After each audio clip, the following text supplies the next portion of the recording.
গাইবান্ধার সাদুল্লাপুরে ইউনিয়ন আওয়ামী নেতা ও বহিষ্কৃত যুবদল নেতা কর্তৃক সন্ত্রাসী হামলার ঘটনা ঘটেছে।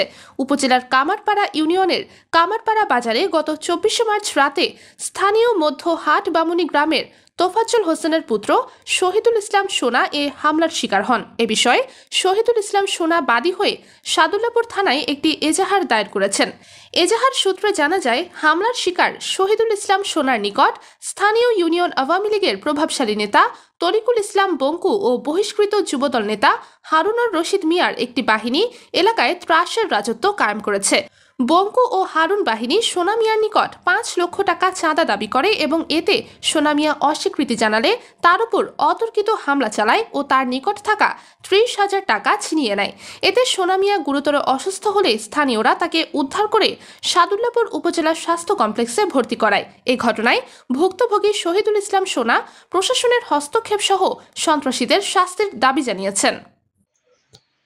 আমাকে 5 লক্ষ টাকা না দিলে, ক্ষতি বাবদ না দিলে আমি বাজারে ঢুকতে দেবো না, তোকে জানে মারি ফেলবো। 24/3/2025 তারিখে আমি মাসুয়াহাটিতে দাঁড়িয়ে আসছি। আমার কিছু লোকজন ওখানে আমার পুকুরের মাছ বিক্রি করছে, কামারপাড়ায় বাজারে মাছ বিক্রি করছে।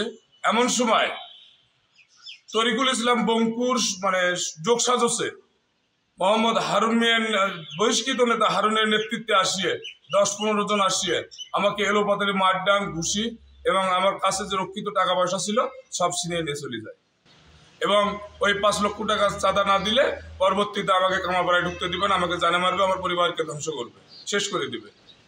পরে হুমকি দিয়ে চলে যায়। পরে স্থানীয় কিছু লোকজন আসিয়ে আমাকে ঘটনাস্থল থেকে আবিবা হাসান, নিউজ আওয়ার 71।